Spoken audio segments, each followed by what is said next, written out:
Yippee-ki-yay, motherfucker. Eh ben non seulement t'es vulgaire, mais t'es ordinaire en plus.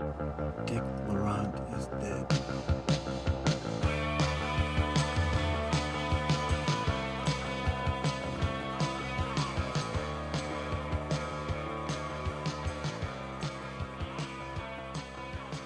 Auditrices et auditeurs, bonjour, bienvenue dans Transmission, la table ronde cinéphile qui fait le grand écart entre pop culture et cinéma d'auteur.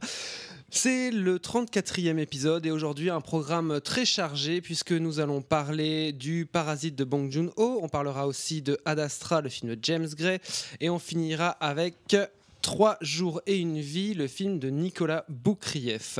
Je signale tout de suite que nous sommes repris par nos partenaires Radio Rectangle. Merci à eux. Et puis, je signale aussi qu'aujourd'hui, on ne va pas spoiler sur le film de Bong Joon-ho, Parasite. En tout cas, autant que faire se peut, n'est-ce pas, mes amis ? Mais par contre, dans quelques jours, nous allons enregistrer une spéciale sur le film La Servante de Kim Ki-young, le film de 1960 qui a beaucoup marqué le cinéma sud-coréen et qui a inspiré énormément aussi le film de Bong Joon-ho. On fera une spéciale sur La Servante où on comparera, j'imagine qu'on va beaucoup citer Parasite et qui sera là par contre full spoilers, donc là ce sera dans quelques jours. Suivez-nous sur Facebook et sur notre site internet Transmission le podcast. Je suis encore une fois très bien entouré puisque tout le monde est là, l'équipe de transmission est au complet. Monsieur Julien Rambaud, bonjour. Bonjour, comment ça va ? Ça va très bien, merci de te soucier de moi puisqu'en général vous n'en avez rien à foutre. C'est ça. C'est toi qui va commencer sur le film de Bong Joon-ho, Parasite, donc je me demandais, puisque le film dit quand même en substance que on est tous le parasite de quelqu'un d'autre, mais de toi donc, de qui es-tu le parasite, mon cher Julien ? Bonne question, Olivier. Eh bien, je dirais que j'ai forcément été le parasite de mes parents pendant longtemps. Et j'espère que je ne le suis plus, même si je ramène de temps en temps mon linge à laver encore une fois. D'accord. Comme quoi, tout n'est que question de filiation et de transmission. Et d'hygiène aussi. Vous venez d'entendre Monsieur Lucien Alflands qui nous parle de filiation et de transmission puisqu'il va ouvrir sur Ad Astra de James Gray. Lucien, comment vas-tu ? Ça va et vous, les gars ? Ça va bien, merci. Dis, je ne sais pas si tu as vu il y a quelques jours, il y a une interview dans Libération de James Gray et ce monsieur n'a pas l'air de se porter très très bien. Donc j'aurais voulu savoir, comme tu vas ouvrir sur le Ad Astra et on sait que tu es un grand fan de James Gray, qu'est-ce que tu pourrais lui conseiller ? Bon, j'ai pas lu l'interview, mais après, si on se réfère à ses films, dès le premier, Little Odyssey, il avait pas déjà l'air d'aller fort bien. Je sais pas, je l'emmènerais boire une merveilleuse à la taverne Saint-Paul. Spéciale dédicace à tous les Liégeois. Monsieur Manuela, c'est là également. Manu, comment vas-tu ? Très bien, Olivier, et toi ? Ça va, merci. C'est toi qui vas ouvrir sur le film de Nicolas Boukrieff, 3 jours et une vie. Et en fait, le film se passe à Noël et c'est pas des très chouettes Noël d'une manière générale, en tout cas pour le personnage principal. Donc j'aurais voulu savoir, toi, quel était ton pire Noël ? Si je devais prendre un pire Noël, ça serait la fois où, tout heureux, en découvrant le programme télé de la semaine de Noël, j'ai vu apparaître le nom de George Miller sur un film inédit et de me rendre compte de la déconvenue face à un de ses homonymes réalisant des pauvres petits DTV guère réjouissants. Très bien, merci messieurs pour cette belle introduction et on va commencer sans plus attendre sur le Parasite de Bong Joon-ho.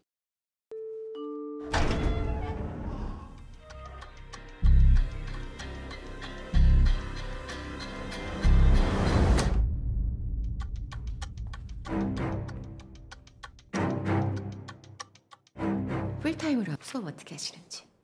Is it okay with you?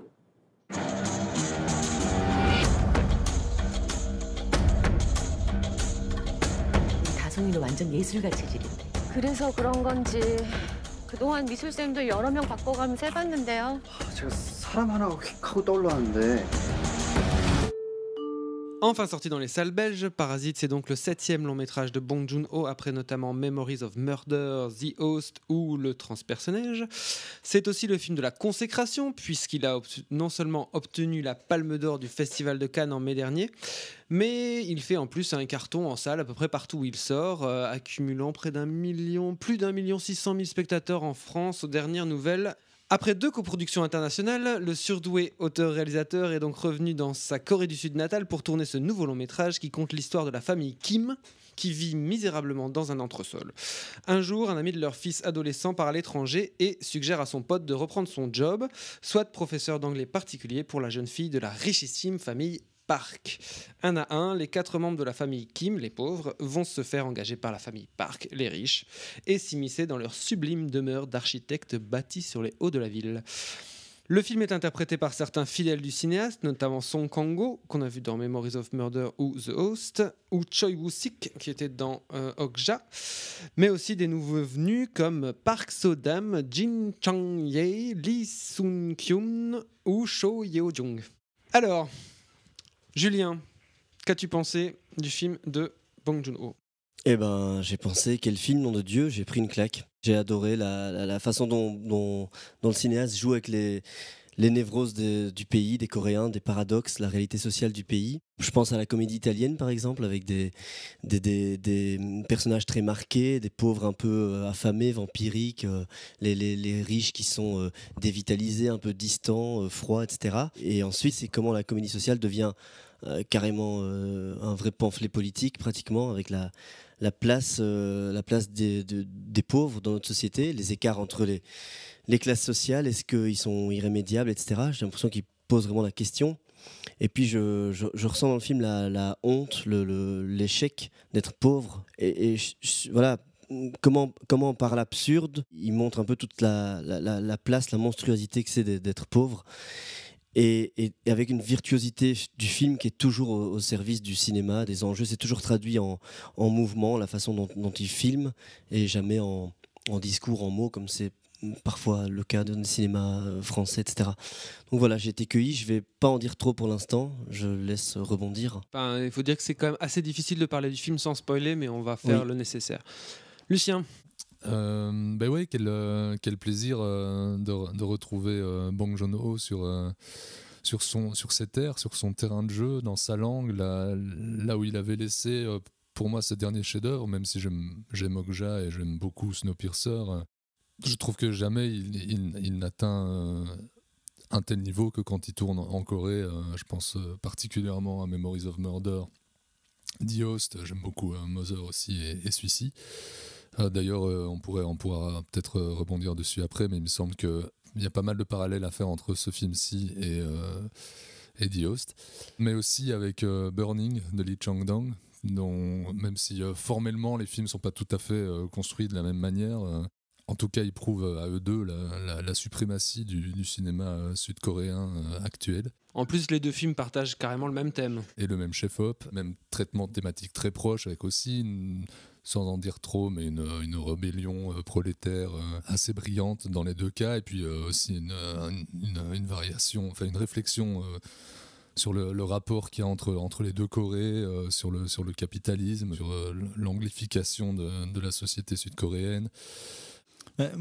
Tu parles d'éléments qui sont très spécifiques à la culture coréenne, et moi justement ce qui m'a assez surpris dans le film, c'est contrairement à beaucoup de films coréens, le film a joué d'un effet de grande proximité avec moi en tant que spectateur. Sans dévoiler, ça pourrait être le pitch d'un film avec Josiane Balasco ou Christian Clavier, à la différence que ça tient plus de la règle du jeu de Jean Renoir que ce type de cinéma-là. Ou comme disait Julien, c'est vrai que j'y avais pas pensé, mais ça pourrait être tout à fait un postulat de comédie italienne des années 60. Tout à fait. Quand il reçoit son prix en France, il cite Clouzot, il cite Chabrol, encore une fois. Donc. Ouais. Oui, après, bon, ça on peut questionner le discours d'un cinéaste et le film tel qu'il est. Mais c'est, en tout cas, j'avais jamais eu face à un film coréen cet effet de proximité aussi fort, ce qui fait que presque dans la première partie, je ne sais pas trop vers quoi va se diriger Bong Joon-ho, ou est-ce que ça va juste rester à ce stade-là de personnages un peu truculents, de pauvres, parce que plus que réellement de la condition sociale des pauvres, c'est plus le système qui met en accusation. Chaque personnage a une dualité en lui plus ou moins grande, mais elle existe. Il y a contrairement justement à la comédie française, il n'y a pas de personnage repoussoir. Et c'est ça la grande force du film, et la manière dont justement, sans justement dévoiler le film, mais le film opère souvent par bascule, rupture de temps, un style qu'on connaît chez Bong Joon-ho, mais qui est d'une fluidité hallucinante, qui est mené avec une maestria d'idées de mise en scène.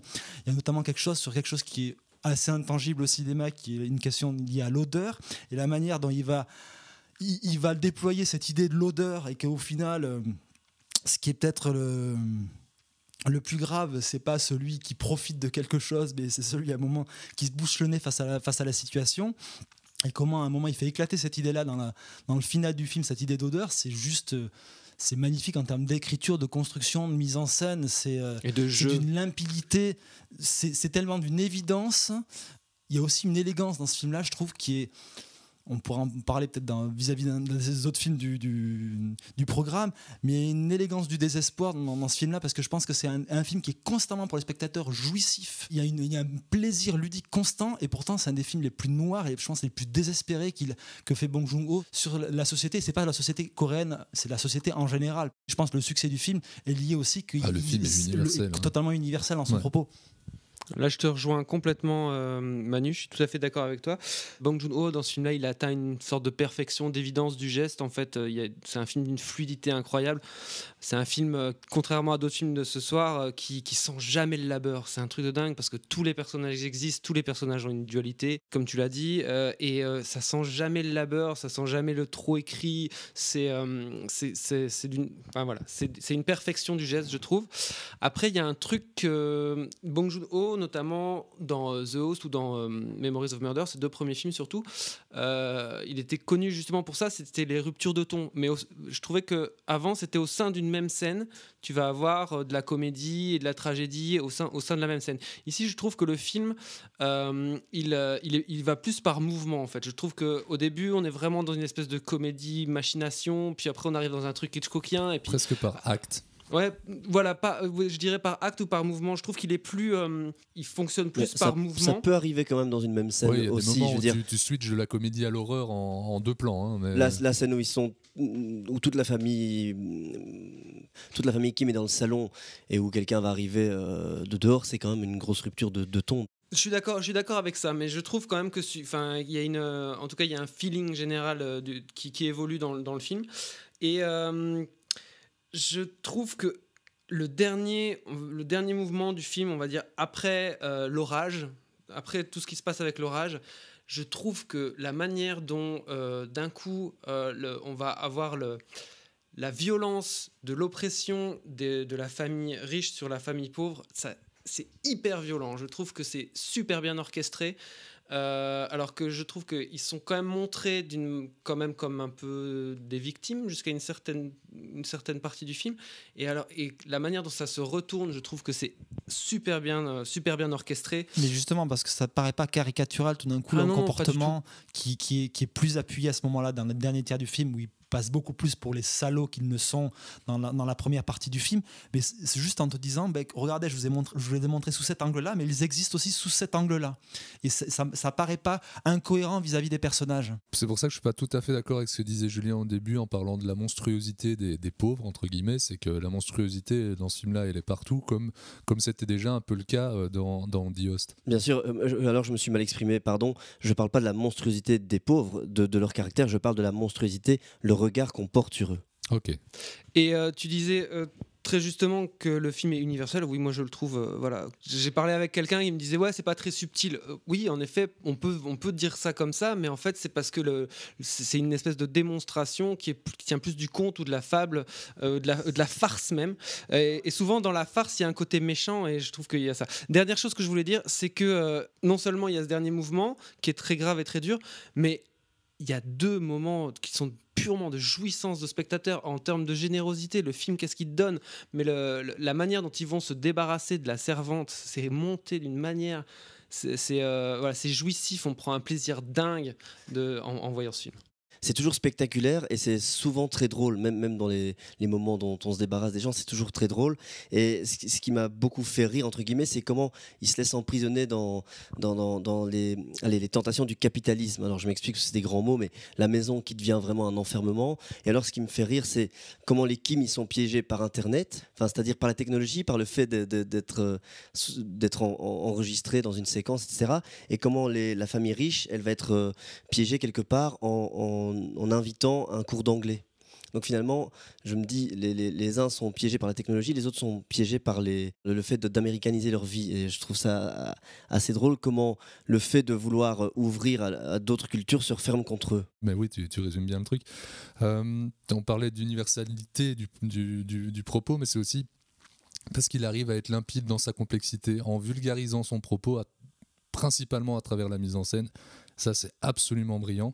C'est peut-être aussi ce côté vulgarisant que certains vont trouver lourd, trop appuyé, comme tu le disais tout à l'heure. Il est peut-être appuyé sur certains effets, etc. Mais dans son propos, dans le détail, justement, typiquement l'idée dont je parlais tout à l'heure, l'idée de l'odeur, la manière dans ce qu'elle dit du propos du film, elle est bien plus subtile que ça, quoi. Justement, elle te demande de prendre du recul par rapport au film, même si elle t'apparaît complètement cohérente. Oui, puis toi, Lucien, c'est vulgarisation positive. Ah oui, fait. je dis ça tout à fait de manière positive. Et c'est vulgarisation, c'est ça qui est dingue, comme le dit Manu, comme je viens de le dire, c'est que c'est vraiment uniquement, enfin très, très largement à travers sa mise en scène et dans sa manière, la manière qu'il va avoir de faire briller tous les détails dont parlait Manu il y a encore 2 secondes, comme chez Hitchcock, où le moindre objet qui traîne, la moindre facétie de mise en scène ou la moindre maladresse des personnages aura ou a une utilité dramaturgique forte. C'est aussi parce que le film se passe quasi intégralement dans 2 habitations et qu'à un moment, pour être vivace visuellement, il faut un peu remplir le plan de choses qui vont construire le film. Mais ça, tu le sens jamais, hein. Toujours avec une aisance incroyable. Absolument, mais là on est ici pour un peu disséquer le bazar. Alors il y a une symétrie qui est complètement hallucinante, qui pourrait rendre jaloux Fincher ou Kubrick. Une symétrie qui est ici très souvent verticale et qui est brillante, mais vraiment c'est une démonstration de force à ce niveau-là. Elle donne à elle seule un angle de lecture au film. Rien que là-dessus, on peut comprendre le film. Il en dit très long sur la manière dont il va placer ses acteurs dans l'espace, et du coup sur les rapports de classe en fonction de leur positionnement, principalement autour d'un escalier, mais même au niveau des étages de la maison, sans trop spoiler. Et d'ailleurs, quand à un moment il y a une fuite, à un moment autour d'un orage, et on va avoir des plans d'escalier qui vont se succéder les uns après les autres, et après il y a aussi toute cette métaphore avec l'eau qui fait que ce qu'on rejette tout en bas va quand même finir par vous éclater à la gueule. C'est génial. Et avec justement un raccord de plan génial qui lie l'habitation du haut et l'habitation du bas à un seul plan autour des toilettes, avec un personnage qui vomit dans les chiottes et les chiottes qui débordent de l'autre côté, avec une idée qui résume aussi le film sur ça, quoi. Je trouve que le plan de la jeune fille de la famille qui fume sa clope sur le chiotte en train d'éructer, je crois que c'est un des plus beaux plans de l'année. Ah oui, et puis vous parliez de la première habitation, la manière dont elle est montrée dans le premier plan, la folie de ce premier plan qui est vraiment comment filmer la précarité en un plan, comment présenter tous ces personnages en un plan. Ben voilà, c'est le premier plan du film, c'est brillant. Tout est posé, on a compris qu'on allait devant quelque chose de brillant. Je veux pas non plus spoiler, mais ce qui me semble vraiment intéressant, c'est cette manière presque littérale et en même temps poétique, limpide de sortir les cadavres du placard. Et c'est pour ça que je parlais des névroses de la Corée, etc. Et quand je dis la place du pauvre, celle qu'on ne veut pas voir, celle qu'on ne peut pas voir, c'est comment lui il est déter et il en joue avec. C'est une grosse interrogation, je pense, des Coréens, de Bong Joon-ho. Tu parlais de The Host justement, mais le rapport quand même à l'occupation américaine, à la langue anglaise, etc. Et c'est ça qui gangrène. T'as les pauvres, les prolos qui sont ubérisés, les autres qui fantasment dès que ça vient des États-Unis. Et donc c'est plus cette aspiration de la société, mais qui contamine à la fois les riches et les pauvres, que Bong Joon-ho questionne. Il y a une très belle idée, je trouve, métaphorique autour de ça, qui est une espèce de blague aussi visuelle que porteuse de sens autour des cow-boys et des Indiens. On peut pas trop raconter la scène sans spoiler, mais j'aime beaucoup cette image-là, cette imagerie-là qu'il développe. Très bien, merci messieurs. Je signale de nouveau que nous allons faire très vite une émission spéciale sur La Servante de Kim Ki-young, et on parlera aussi abondamment de Parasite, mais cette fois-ci on spoilera comme des cochons. Voilà, on va enchaîner tout de suite avec Ad Astra, le film de James Gray. Major, we have some highly classified information. What can you tell us about the Lima project? Its objective was to search for advanced extraterrestrial life. The ship disappeared approximately 16 years into the mission. And the commander was? He was my father, sir. This might come as quite a shock to you. Your father was experimenting with a highly classified material that could threaten our entire solar system. All life would be destroyed. We're counting on you to find out what's happening out there. I worry about you. I love you. Alors que nous chantions ses louanges le mois dernier, Brad Pitt nous revient déjà dans Ad Astra de James Gray, un film qu'il a également produit avec sa société Plan B. Brad Pitt et James Gray, c'est une histoire ancienne. En effet, l'acteur a été très longtemps associé au projet Lost City of Z avant de s'estimer trop vieux pour le rôle de l'aventurier Percy Fawcett, qui échut donc à Charlie Hunnam, même si Brad Pitt resta à la production. Lost City of Z, c'était il y a 3 ans et James Gray revient donc avec ce nouveau film, Ad Astra, le plus cher de toute sa carrière, qui compte dans un futur proche l'histoire de Roy McBride, c'est donc Brad Pitt, un astronaute dont le père héroïque s'est perdu dans une ambitieuse mission spatiale près de Neptune 16 ans auparavant. Alors que de mystérieuses tempêtes électromagnétiques frappent le système solaire, Roy est envoyé à la recherche de son père et du projet Lima, qui était destiné à la recherche d'une vie extraterrestre et qui pourrait être la source du mal. Le film est coécrit par James Gray et Ethan Ross de la série Fringe, qui était une espèce de coproduction avec J.J. Abrams. La photographie est de Hoyte van Hoytema, qui a travaillé avec Thomas Alfredson et Christopher Nolan. Et outre Brad Pitt, on retrouve au casting Tommy Lee Jones, Donald Sutherland, Ruth Negga ou encore Liv Tyler, qui a pris un sacré coup dans la gueule.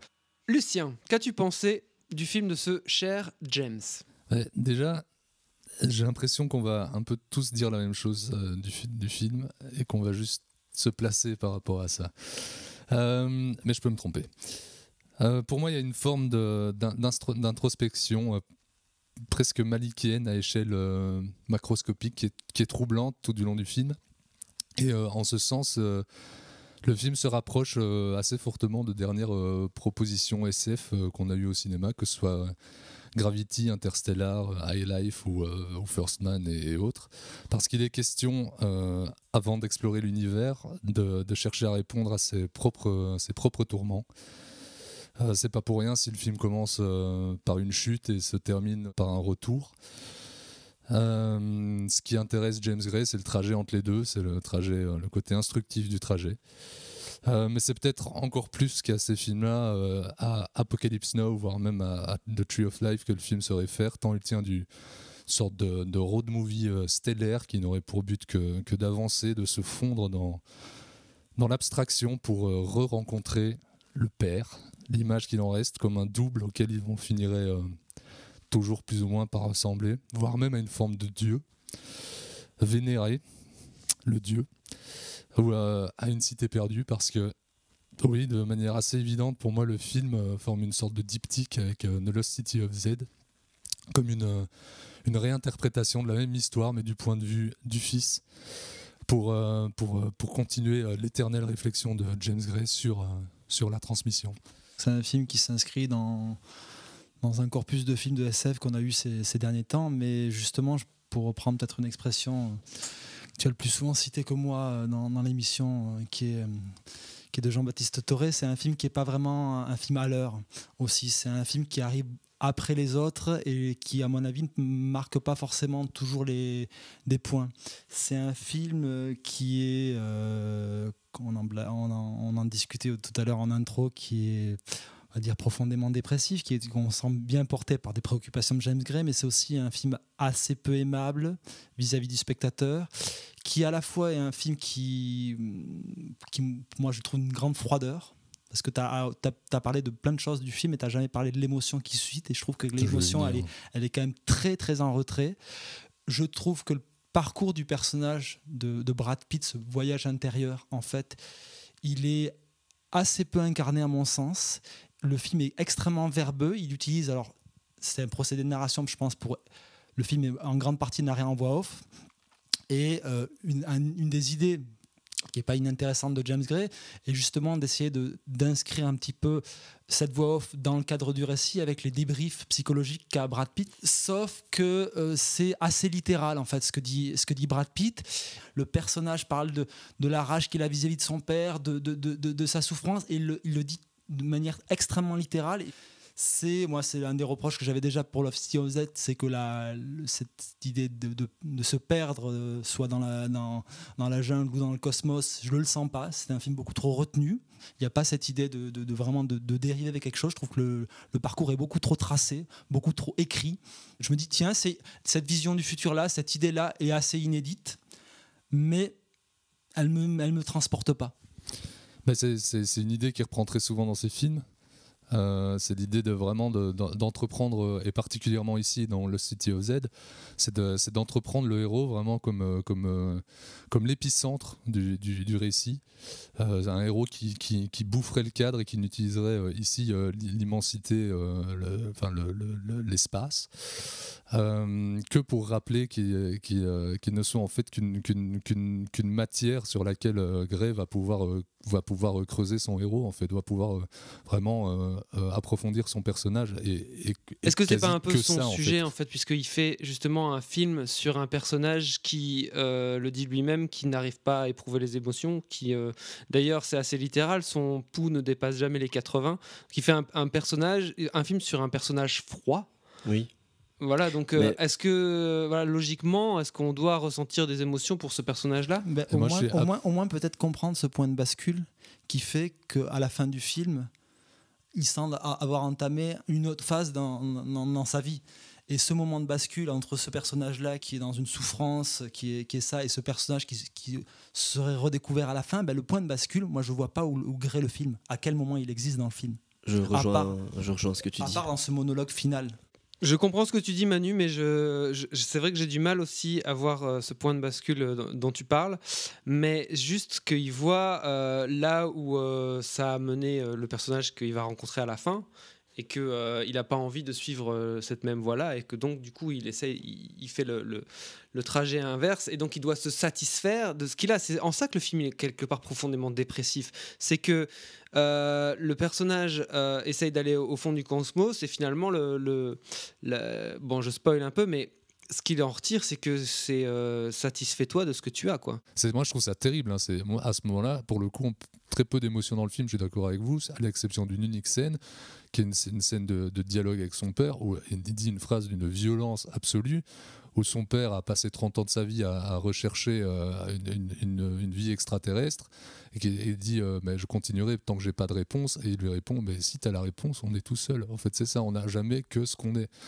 Moi, je trouve ça vraiment très beau, très touchant, et plus profond que ça n'y paraît. Pour essayer de compléter ce que tu vas dire, en fait, bon, là, on spoil comme des porcs, hein, mais c'est que le père, tu vois, Tommy Lee Jones, il est devenu, entre guillemets, quelque part ce qu'il cherchait, parce qu'il est complètement extraterrestre au sens littéral. C'est devenu une forme de parce qu'il n'a plus rien qui le rattache à l'humanité et à la Terre. Si, il peut la détruire, l'humanité. C'est pour ça, pour moi, il prend une forme presque de Dieu. Il est là tout seul au-dessus de tout le monde. Non, parce que là, c'est une lecture que tu fais vis-à-vis du film, parce que le personnage de Tommy Lee Jones dit clairement que la chose est accidentelle. Il n'y a pas une volonté de la part de Tommy Lee Jones de détruire l'humanité. Ça, c'est pour le coup très circonstanciel. Moi, ce qui me dérange vis-à-vis de cette rencontre des personnages avec Tommy Lee Jones, c'est qu'il y a enfin, on en parle beaucoup, c'est un peu, vous l'avez dit, le course du film. Il y a beaucoup d'attentes, et finalement ces attentes, l'attente qu'elle suscite, elle n'est pas vraiment traitée, etc. Je trouve la rencontre assez déceptive dans ce qui se dit, dans ce qui se passe vis-à-vis de tout l'avant du film, qui dure quand même une bonne heure quart, où on attend cette rencontre, et je trouve la rencontre vraiment déceptive. Et en fait, je suis ravi de t'entendre parler de profondeur, Lucien, mais moi je trouve que, et pourtant j'aime beaucoup le cinéaste, je trouve qu'il redit de manière un peu répétitive et un peu moins profonde ce qu'il a déjà dit dans certains films. Ça, c'est quelque chose qu'on va toujours reprocher à ce type de cinéaste. Déjà, c'est un cinéaste chez qui le traitement du sujet, le discours prend énormément de place, et peut-être se place au-dessus du film lui-même, ce qui peut déranger plein de gens, je le comprends. On peut voir ça comme une forme de lourdeur. Moi, je trouve ça fascinant. Et c'est vrai qu'on pourrait tout à fait dire, j'entends quand on le dit, que ce qui ne peut absolument pas se soustraire à son sujet, voire à l'efficacité de son propre film.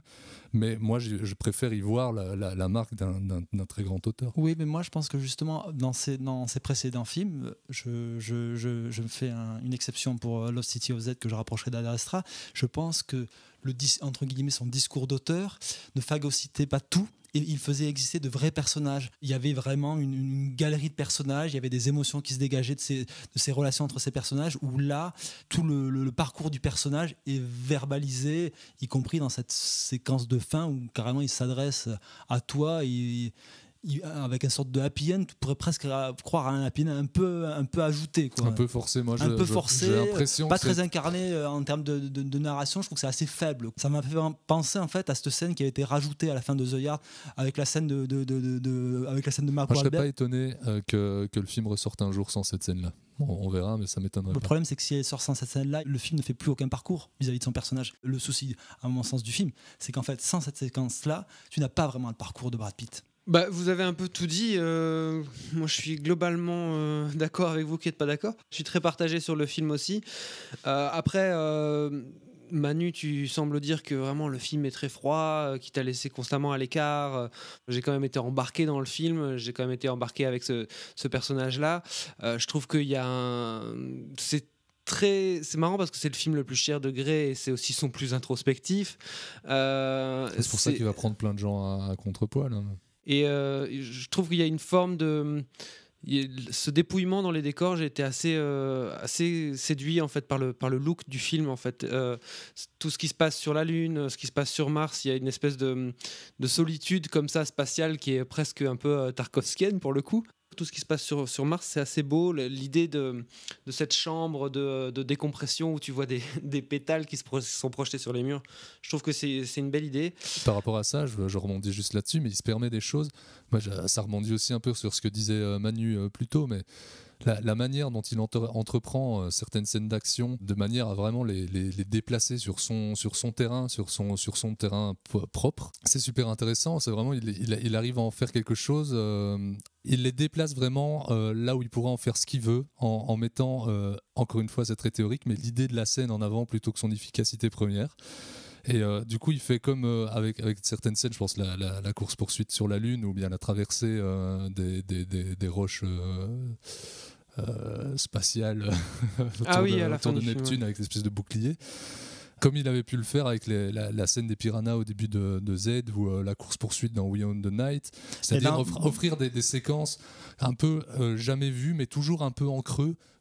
Presque mine de rien, et pas totalement spectaculaire. Moi, je trouve ça passionnant. Je suis pas d'accord avec toi quand tu parles justement qui privilégie l'idée à l'efficacité de la scène. C'est peut-être le cas dans la scène qui se passe sur la Lune, mais justement dans La Nuit vous appartient, c'était toute cette idée de mise en scène de point de vue du personnage qui faisait que sans en faire quelque chose de spectaculaire, la scène était extrêmement spectaculaire. Et donc en tant que spectateur, tu avais une vraie récompense vis-à-vis de ça. Et en plus, tu avais quelque chose d'inédit dans le cinéma de James Gray parce qu'il s'attaquait un petit peu à son échelle, à des scènes d'action avec un point de vue qui s'insérait dedans, et c'était extrêmement satisfaisant. Où là, tout d'un coup, je vois quelque chose de beaucoup plus théorique et beaucoup moins fort et beaucoup moins réjouissant en tant que spectateur. Mais la scène dans La Nuit nous appartient est plus rythmée de manière plus classique, je veux dire. Oui, et puis tu es impliqué émotionnellement dans La Nuit nous appartient, ce que tu n'es pas assez ici. Vous en avez bien parlé, vous résumez assez bien les sentiments contradictoires que j'ai vis-à-vis de ce film.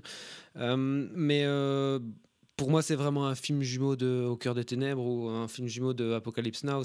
T'as vraiment un parcours qui fait que plus le personnage avance et plus c'est la barbarie qui reprend ses droits. Il y a une espèce de retour en arrière en fait, primitif même, avec une scène de sauvetage, une scène qui ferait écho à la scène d'Apocalypse Now avec le sauvetage du chiot dont on parlait la fois dernière, qui est aussi qui le confronte à des espèces de peurs primitives, primales comme ça.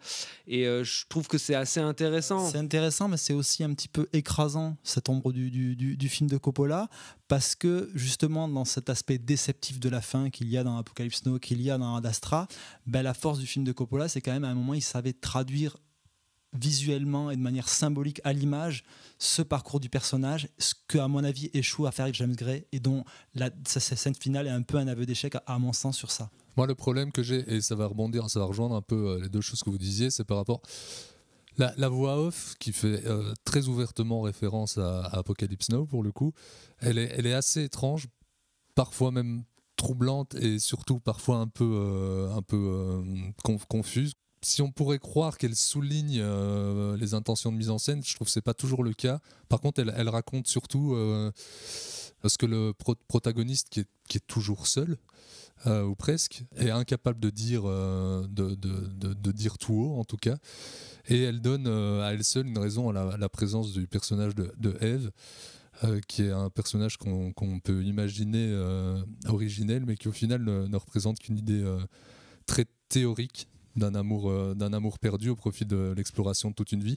Et c'est là que, pour moi, jamais l'alchimie entre le personnage de Brad Pitt et le personnage de Liv Tyler, donc McBride et Eve, n'est aussi bouleversante que dans Lost City. Son personnage était réellement traité dans Lost City OZ, malgré les réserves que j'ai dessus. C'était un personnage qui existait, qui n'était pas juste là dans les flashbacks pour incarner une idée.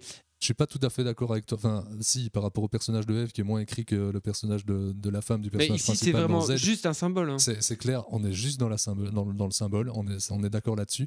Et si le film peut être moins émouvant qu'il ne pourrait l'être, c'est que le drame, à l'exception d'une scène dont je parlais plus tôt, n'est pour le coup vraiment que intérieur, et les relations humaines déchirées ne se passent que à l'intérieur, que dans l'introspection du personnage de Brad Pitt. Jamais la relation n'est palpable à l'écran, parce qu'il n'y a jamais vraiment d'interaction, ce n'est que à travers le prisme de Brad Pitt.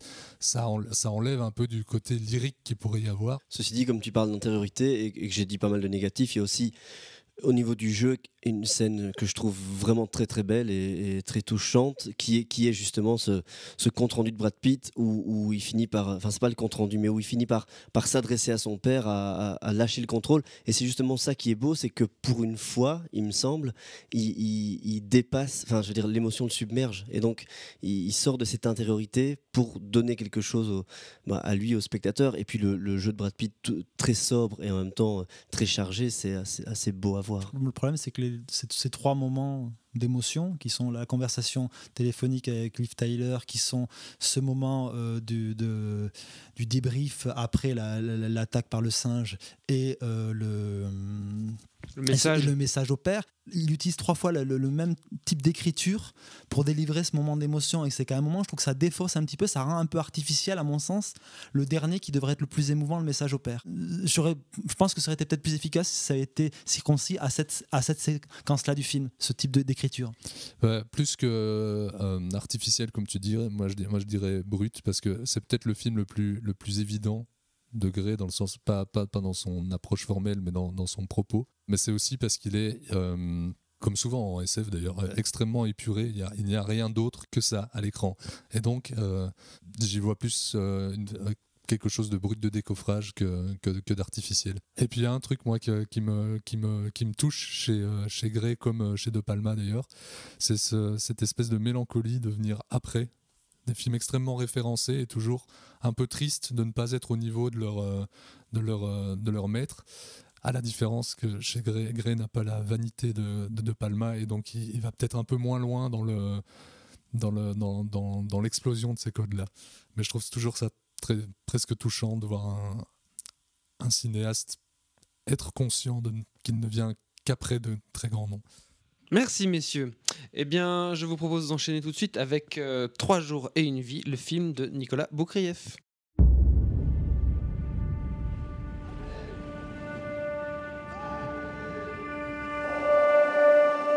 Merci à tous pour votre présence. En l'état actuel de l'enquête, rien ne nous permet de penser qu'il s'agit d'un enlèvement. Avant tout, nous devons nous assurer que l'enfant ne s'est pas perdu. Je vous demande la plus vive attention lors de votre avancée. Bon courage à tous.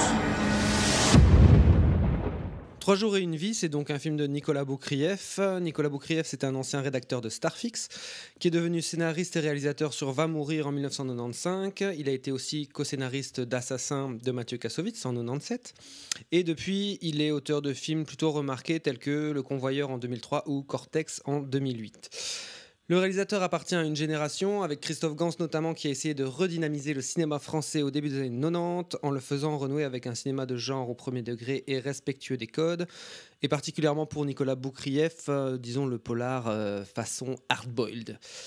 Ici, c'est une adaptation d'un roman de Pierre Lemaître, l'auteur d'Au revoir là-haut, que l'auteur lui-même, donc Lemaître, adapte avec la scénariste Perrine Margen.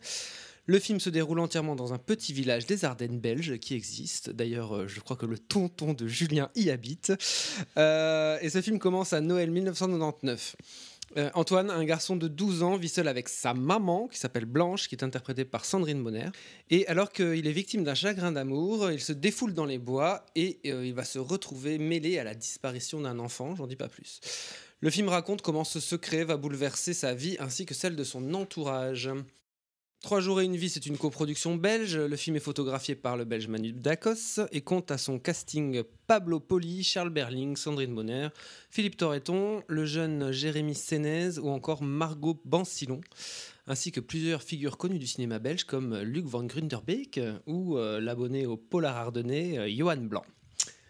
C'est Manu qui va commencer sur le film de Nicolas Boukrieff. Qu'en as-tu pensé, mon cher Manu ? Déjà, je pense qu'il faut peut-être prévenir les spectateurs sur ce qu'est réellement le film, parce que le film est beaucoup vendu sur un aspect de murder mystery, sur qui est le coupable, avec même des plans dans la bande-annonce qui n'existent pas clairement dans le film. Et je trouve l'aspect intéressant du film est justement que Boukrieff évacue assez vite cette question de qui est le coupable pour en donner l'identité, comment ce personnage va grandir et vivre avec ce secret-là. C'est pas un film sur réellement un criminel, plus sur un coupable, sur quelqu'un qui vit avec un secret. Et voilà, donc après la mise en scène de Boukrieff, elle est un peu à contre-courant de ce qu'on voit dans le genre actuellement. Elle a un rythme plus lent. C'est un peu un cinéma à combustion lente, donc qui ne joue pas ses cartes d'entrée. Ouais, c'est intéressant ce que tu dis en parlant de cinéma à combustion lente. Parce que c'est peut-être ça qui permet aussi aux spectateurs de jamais vraiment s'ennuyer, alors qu'à certains moments il pourrait y avoir moyen, parce qu'à chaque fois il se passe un petit quelque chose qu'il aurait pu abattre toutes ses cartes dès le début, et en fait non, il en a gardé tout du long. Après, je trouve que pour parler des défauts du film, pour moi il y a une forme littéraire qui est beaucoup trop présente, particulièrement dans les dialogues qui sont très difficiles à avoir en bouche. Peut-être que Julien en parlera par la suite, les dialogues qui sont écrits par le maître. Du coup, j'ai trouvé pas mal d'acteurs à la ramasse, à l'exception de quelques-uns peut-être. Ceci dit, à l'instar de son affiche, que je trouvais intéressante visuellement, le film est truffé de belles idées, de beaux moments de cinéma. Je pense entre autres à une scène de tempête dont on ne sait jamais vraiment s'il s'agit d'un cauchemar ou au contraire de la réalité qui prend vraiment le dessus sur tout. C'est pour moi le tour de force du film et qui peut parfois faire regretter qu'il ne se plonge pas plus dans cette proposition-là. Oui, je vais rebondir sur ce que tu dis, Lucien, notamment sur le fait que le spectateur ne s'ennuie pas. Évidemment, tu as parlé des belles idées de mise en scène comme la tempête, je plus sois. Et puis, je distinguerai le dialogue du scénario où justement, j'ai l'impression que la bonne tenue du film, il tient parce que le scénario est assez béton, parce que l'histoire est vraiment implantée et dans la façon dont voilà, il joue. Et tu parlais de combustion lente, Manu, comment il l'ondoie aussi, comment la culpabilité des secrets des gens rejaillissent, comment la culpabilité rejaillit sur les autres. Mais par contre, en dehors de la bonne tenue du scénario, effectivement, il y a les dialogues qui sont un peu rêches, un peu artificiels, et les comédiens, enfin voilà, je crois qu'on est assez unanime pour dire qu'il y a un problème de caste. Enfin, peut-être je devrais parler en mon nom. Enfin, je trouve qu'il y a un problème de caste. Moi, je suis d'accord avec toi. Voir Charles Berling et Sandrine Bonner dans les Ardennes, ça fait un peu mal. Et je trouve qu'il y a des bonnes idées de mise en scène qui sont annihilées par le jeu, notamment cette façon dont il interrompt la messe. Je trouve que voilà comment le travelling s'écarte de lui, de Charles Berling, il s'écarte de lui, etc. C'est assez beau, mais le jeu me sort complètement du truc. Et en fait, dans les dialogues, ce qui se passe, c'est que on entend les mots, on entend la rythmique, et du coup, ça sonne creux, ça manque de vie. Elle est terrible cette scène parce qu'elle devrait être bouleversante, et en fait Berling est tellement aux fraises qu'elle ne l'est pas, quoi. Elle devrait être un point d'orgue du film. Elle est vraiment drivée par une belle idée à l'image qui résonne avec ce ce qui doit se passer au niveau du personnage. Et c'est vrai que quand le personnage interrompt littéralement la messe, on se retrouve face quand même à Berling, qui est pour moi un acteur assez limité. Et en plus, il est pour moi très connoté d'un cinéma un peu bourgeois, français, et en ouvrier un peu alcoolique ardennais. Il y a quelque chose que j'arrive pas à ajuster entre les deux, quoi. Et ces premières scènes, dans ce sens-là, sont aussi difficiles. Je veux dire, dès qu'on le voit en ouvrier, ça fait un peu mal au cœur. Et dès qu'on le voit, enfin, il y a un événement avec un chien, je veux dire, c'est assez difficile d'y croire. Oui, je vais vraiment vous rejoindre sur l'ensemble. Même si voilà, je trouve quand même que c'est un film qui se laisse voir avec beaucoup de plaisir, justement parce que son scénario abat assez bien les cartes au bon moment et qui va maintenir l'intérêt du spectateur. Après, il y a des scènes qui sont franchement réussies. On a dit la tempête, il y a des choses qui sont... régulièrement, en fait, il y a des scènes qui réveillent l'intérêt purement cinématographique du film. Après le casting, oui, je suis aussi d'accord avec vous, c'est aussi un problème. Je dirais que c'est principalement au niveau du casting masculin. J'ai beaucoup moins de réserves sur Sandrine Bonner. Sandrine Bonner, ça va, mais c'est vrai qu'elle trimballe avec elle tellement cette image du cinéma bourgeois français que c'est vrai que quand tu la vois en femme seule qui habite dans les Ardennes, c'est un petit peu dur. Après, elle, je veux dire, ses dialogues coulent un peu plus facilement que ceux de Berling. Parce qu'il veut faire référence à Chabrol, moi je crois. Hein. Sans doute, tu as peut-être raison. Après, je trouve que donc c'est Pablo Poli qui s'appelle le personnage principal. Je trouve aussi qu'il est un peu à côté, mais en même temps, le choix de casting me semble assez pertinent parce que comme tu dois avoir vraiment un rapport assez distancié par rapport à ce personnage principal, je trouve que justement de l'avoir pris pas très charismatique comme il a ça, une vraie tête de loser. Ouais. Enfin, je trouve qu'il y a de l'idée dans ce choix de casting et je trouve que c'est la Margot Bassillon, je crois qu'elle s'appelle, qui joue la jeune fille Émilie, la jeune voisine adulte. Elle, je la trouve vraiment excellente et je trouve que dès qu'elle est à l'écran, elle redonne de l'intérêt aux scènes. En tout cas, elle vole la vedette dans les scènes qu'elle a. Après, je dirais que oui, en effet, il y a des belles scènes, mais au début, c'est un petit peu dur quand même. On sent que Boukrieff, en fait, il a du mal à... On le sent devoir cocher des cases, de montrer le village, présenter tous les personnages. C'est un peu appuyé, on sent qu'il a du mal au démarrage. Après, c'est payant parce que je trouve que le village et on va dire que l'ambiance un peu où on connaît tous les personnages, ça joue du film, c'est un personnage même du film, le village et le fait qu'il y ait tous ces personnages. Mais après, il a du mal à l'exposer, quoi. Oui, l'exposition apparaît un peu laborieuse, je pense, parce que il joue aussi clairement le fait qu'on n'est pas dans un film de genre, on va la jouer du côté du cinéma américain. Il ancre vraiment très, très fortement les bases vraiment franchouillardes du film et il les assume. Et c'est vrai que il y a un temps d'adaptation, je pense, dans le début du film qui est un peu difficile. Après, moi, je trouve intéressant la démarche du film de te placer de ce point de vue de ce personnage-là, ce qui est assez inédit dans ce genre de récit-là, de questionner ta moralité et la moralité de ce personnage-là et l'affect que tu peux avoir vis-à-vis de lui et au fur et à mesure de voir que d'autres personnages ont aussi de lourds passés et que c'est assez intéressant de la manière dont ils travaillent ça. Je trouve qu'il y a notamment une assez belle scène où la mise en scène pour le coup de Boukrieff est beaucoup moins... se veut un peu plus lyrique, qu'il y a la scène d'adieu entre le personnage de Sandrine Bonner et d'un autre personnage dont je ne dévoilerai pas l'identité, qui est une très belle scène en plus où derrière on en a quand même un autobus de la tech, ce qui n'est pas le truc le plus glamour, et il arrive avec cette image là à te faire une imagerie qui évoque le mélodrame hollywoodien qui est très belle.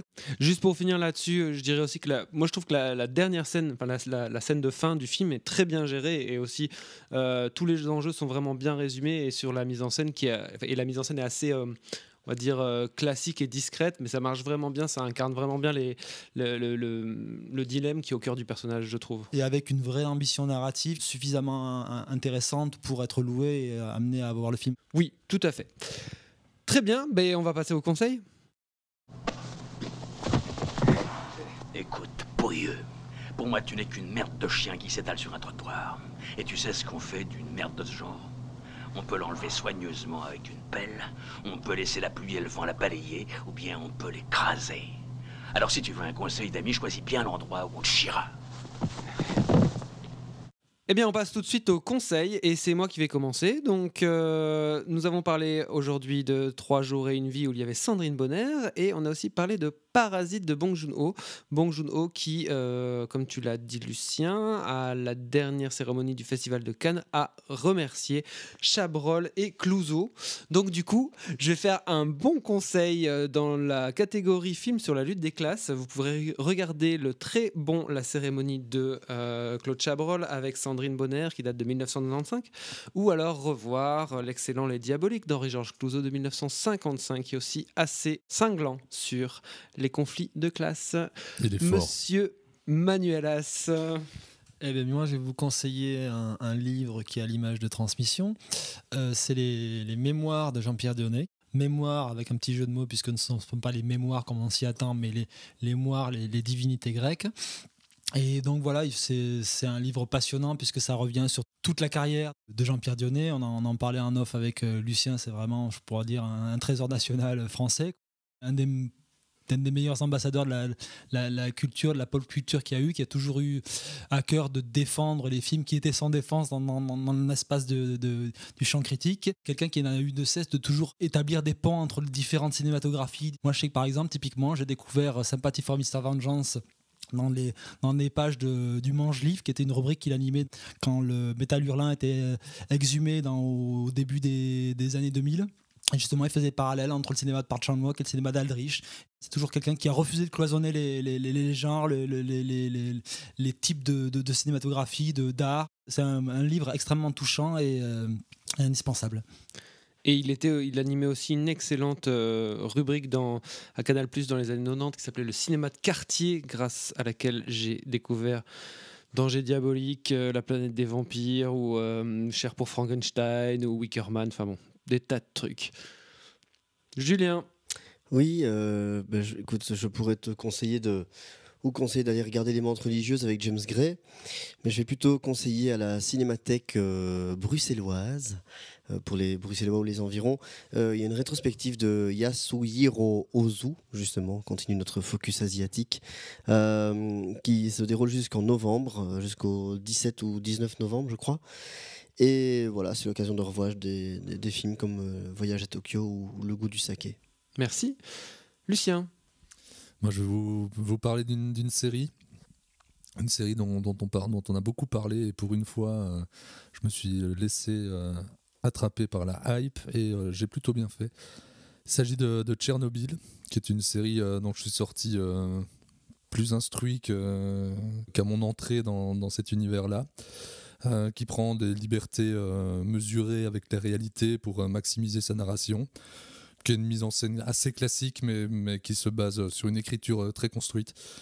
J'ai trouvé ça assez brillant dans sa manière d'offrir un retour sur l'histoire relativement précis et haletant, et ça traite assez largement de la catastrophe de Tchernobyl fatalement, en proposant entre autres, je trouve, une lecture très singulière et très intéressante sur une forme d'héroïsme peut-être typique à l'URSS de l'époque, une sorte d'héroïsme non spectaculaire, presque naturel, plus naturel que sacrificiel, dirons-nous. Merci messieurs pour cette belle émission. On se retrouvera mi-octobre avec une autre émission au programme encore un petit peu plus chargé puisqu'on parlera notamment du tant attendu Joker de Todd Phillips, le réalisateur de Starsky et Hutch. On vous remercie et à tout bientôt. Merci de votre écoute. Au revoir.